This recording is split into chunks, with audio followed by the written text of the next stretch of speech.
Welcome to First Home Hustle with Kim McCarty and Dave Stahl. Today we're going to talk about the benefits of buying versus renting. So we're going to dive into some different points about what the rent looks like versus what a mortgage would look like. And then after time, what does it look like when you're ready to sell that? And at what point do you break even with a rent versus a purchase? So Dave, being the lender, he worked all these numbers and worked really hard on getting all these numbers out there. So we're going to dive into it. And what we did was we found a home in our area, 2,500 square feet, kind of also used a 2,500 square foot purchase as well. So we're really comparing apples to apples. So I'll have you kind of explain in the first year what the rent looks like and then what you did taking it year after year. Okay, so basically, and keep in mind, this is for a house, not for an apartment. So exactly. If we look at the apartment scenario for the same like size square footage, and you're not going to find a 2,500 square foot apartment. Very hard to find, right? But if you did it like a 3-bedroom apartment, it's completely different than this scenario because it's not even comparable. If you're going to rent an apartment that's 3 bedrooms, you got to buy a house right away because you're just throwing money away. You're throwing money away, for sure. So what we did is we did a 2,500 square foot house. And for the first year, at least from the data that we saw, the average rent for a 2,500 square foot house in our area is about $2,700. Correct. Now, because of inflation and things that have changed over the last couple of years, we see the taxes and insurance, they're going up, and people are trying to escalate rents to make it so it's not a ridiculous increase. So last year to this year, we've kind of seen a 20% bump. So yeah. In our spreadsheet and the formulas that we did, I increased the rent for the second year by 20%.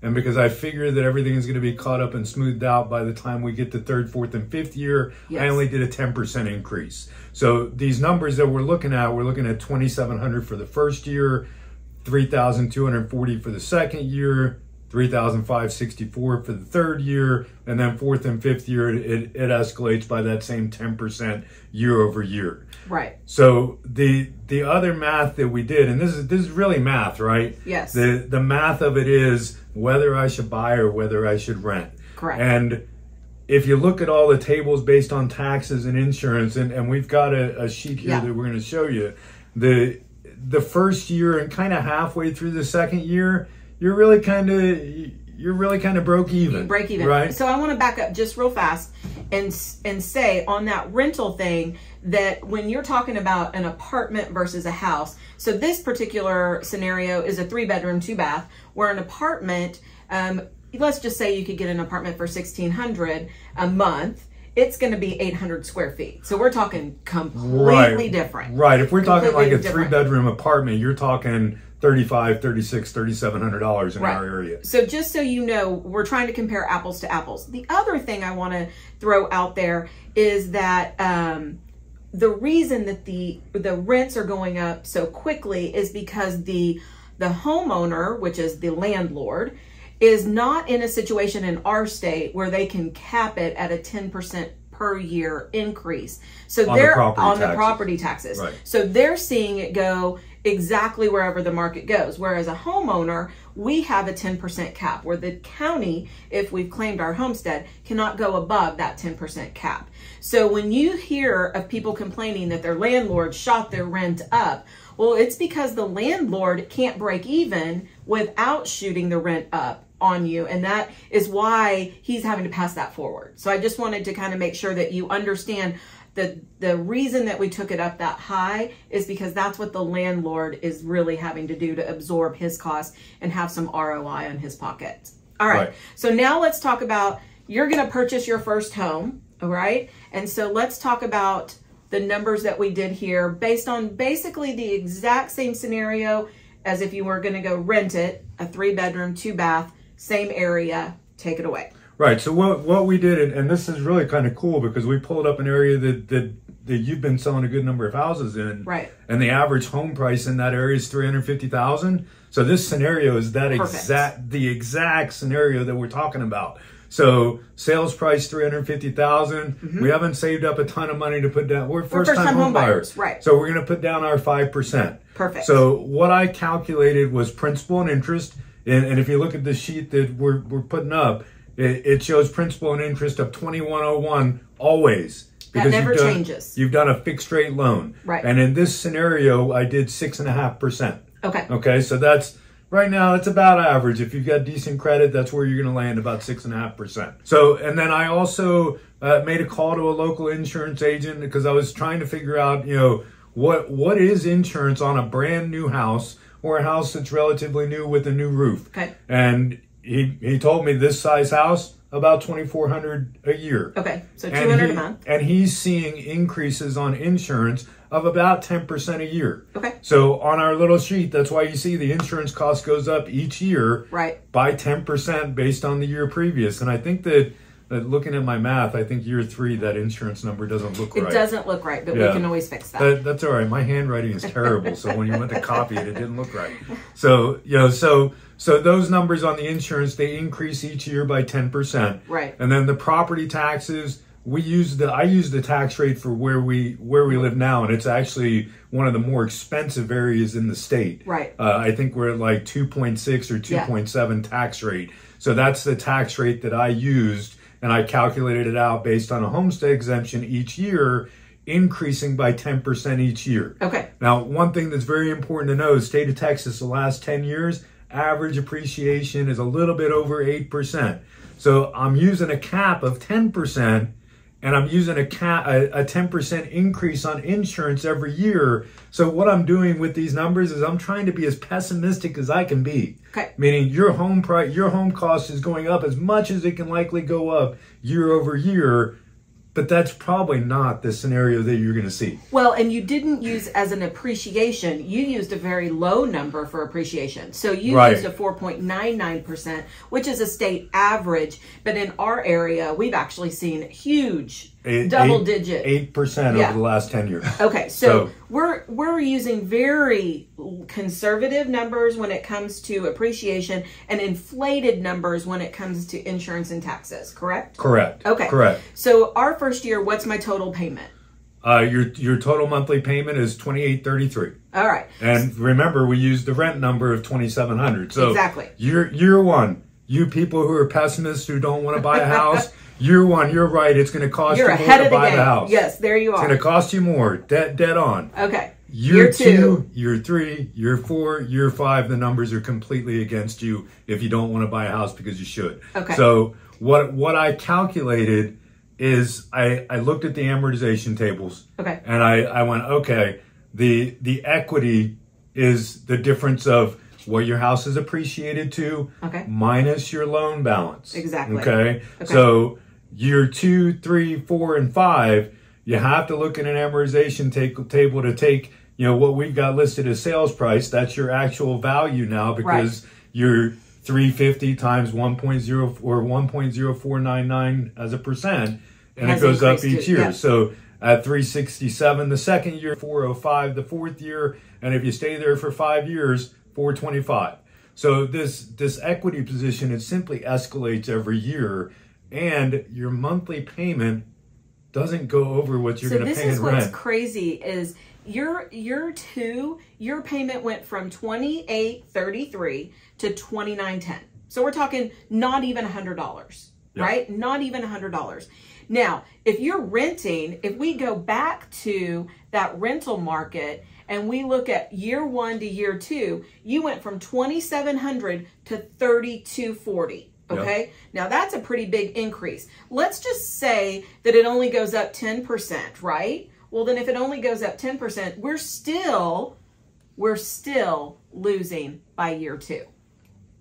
Yes. Yes, we're still losing. So year 3, our payment, because I think that first-time home buyers, they're really only interested in what's my payment going to be? What's my payment going to be, right? Because their money's tighter at their first as they're getting started. So then year 3, we're looking at not even $3,000. And then year 4, we're right over $3,000. But here's what's interesting is, let's say life happens and you decide you want to sell this house by year 3. What we've done is we've figured out, okay, well, what would you walk away with?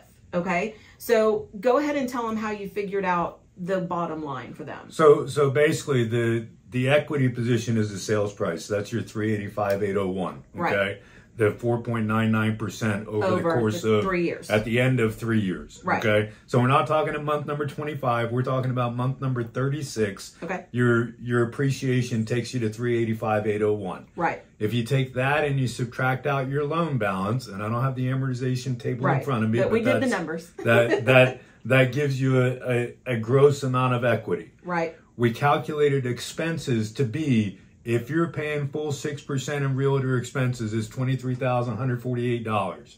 Right. Minus your down payment. Right. After you recover your down payment of $15,000. Right. After year 3, you walk away with almost $46,000. After 3 years. Now and you've paid less than you did by renting. Absolutely. And let me tell you, where are you going to find in 3 years something that's going to make you $46,000 in the market? It's going to be hard. The stock market's probably not going to make you 46. Scratch offs? Yeah, scratch offs maybe. I don't know. So I think when people look at this and we did very conservative numbers. Our down payment was only $15,000, and we'll have many episodes where we talk about gifts that the kids could get if the first-time home buyer wants to do a gift from a relative or something like that, and maybe have a larger down payment to get their payments down lower. There are a lot of different scenarios that we can look at, but I think this right here really spells out what a first-time home buyer can afford, because most of my first-time home buyers are somewhere in between that $350 to $425. That's where they are. So this accurately describes the first-time home buyer. Well, I think that what a lot of people also miss is that you're looking at a total monthly payment of $2,833, $2,910, $2,979. But what they fail to remember is that when you're paying the $2,700, every bit of that's going to the landlord. The $2,833. Yeah. Some of that's going to your equity because you have to pay down the loan balance. Right. So even at the end of year 1, you still have equity. Right. It's just that if you had to sell it by using a real estate agent, which we recommend doing, right, you're likely just going to break even. Right. And I think that's what a lot of people miss is in that rent equation, when you go to move out of that apartment or that house, there's going to be damage that you didn't see. So right, some of your security deposits going away. You're losing you're some not, of that. You're not getting any of that back. Or if you have a pet, non-refundable pet deposit. Right. So, I mean, there's stuff that you're not going to get back and you get nothing out of it. For sure. What I also want to point out is in the principal of that 2101, part of that is principal. Of course, some of it's interest. But that principal, let's just say that, what would you say, 1,500 of it would be principal?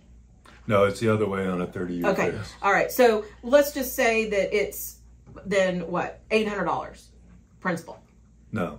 Tell me how much. You're the number guy. It's probably 400 at most. 400. But think of it as a savings account. Every month you're putting $400 into a savings account. It's coming out of your account and it's going into another account for you. So if we kind of consider it that way, you do the math on that, you're like, okay, every month I am contributing to some sort of savings account, if you will. So, and then as they go through the years, more and more go into that savings account because it goes down on your... This math is the sole reason why they say that buying real estate is the #1 way to build wealth in the U.S. Right, for sure. Because most people aren't going to spend the same amount of time to put $400 a month into an investment account that they're not going to lose money on. Exactly. That they're going to gain 5% on every year. 100%. And in this particular scenario, it's automatic savings for you. Absolutely. So if something happens to you and you have children,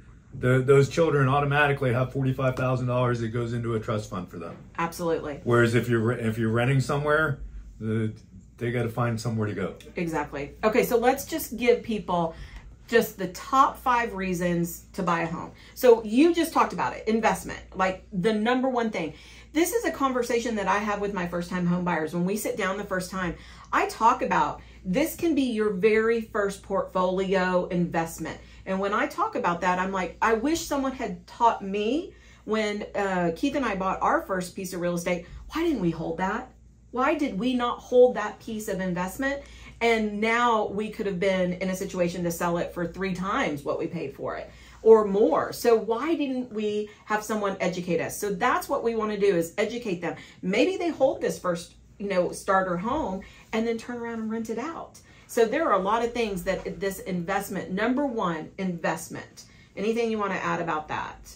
No, I Okay. think we've beaten that one down. We've beaten that 46,000 after 3 years. Stability. Talk about stability. Stability basically means that I don't have to go from apartment to apartment or house to house, because Right. what I see a lot of times doing loans is I get phone calls from people that go, Dave, I got 90 days. My landlord just passed, and They're his selling the house heirs, or whatever. whoever owns the house, says we got to sell the house, so you got to go. Yep. And I got 90 days. I got to find a place to go. So that if you own a home, Right. you don't have that situation. You don't have that situation. So there is some stability. Tax benefits. Tax benefits, because changes of tax laws have really kind of muted this. Dwindled this down a little bit. Yeah, because your maximum deduction, without having standardized deductions, typically exceeds what this deduction would be. But the investment and tax benefit going forward is more than just you owning a single home. So your first home turns into your first investment property that Now then there's some turns more into tax more benefits. tax benefits. Okay.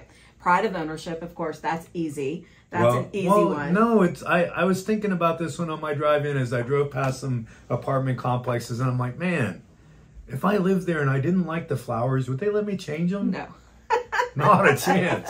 I'm No. stuck. Or I'm stuck. if you wanted to paint your room purple or whatever. I think in an apartment you can do that. You can. But you can't paint the outside purple. No, so you cannot. If I wanted to paint the outside purple, I can't just do that in my one unit. Right. They frown upon that. They frown upon that. All right, and of course we want to end with the funny one, and I think you're the one that brought this up, which is a valid point. So go ahead. No, I lay in bed at night and I typically toss and turn because I got all this stuff going on in my head. So I wake up with my 85-pound lab's nose right in my face. Yep. Right? Because he needs to go outside. Right. And I was on the way in, I was like, what if I did live in an apartment with that guy? On the third floor. Yeah, and I'm like, not only do I have to take him downstairs, I mean, he's pretty obedient, but I have to take him downstairs and I follow him around with a little baggie. Yep. Because God knows what he has to do. If you own your own home, you get up wearing what you got on. If you got anything on, take him to the back door, let him out. Open it up and let him do his thing. You're done. You're done. No following around with a baggie. It's your yard. You can pick it up tomorrow. Exactly. So if that doesn't make you want to buy a home, I mean, come on, right? I mean, that is the easiest to sell right there. Absolutely. Awesome. All right. So we're going to have all of this information out for you. If you have questions, we're here. Dave, how do they get a hold of you? Very easy. You can Google search me, or you can just call me, 972-896-8790.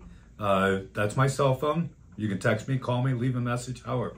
Awesome. And I'm Kim McCarty. It's 214-662-9308. And remember, if you're looking to buy your first home, whether you live in New York or Dallas, we're here to help, and we can find the right people to help you make that first move.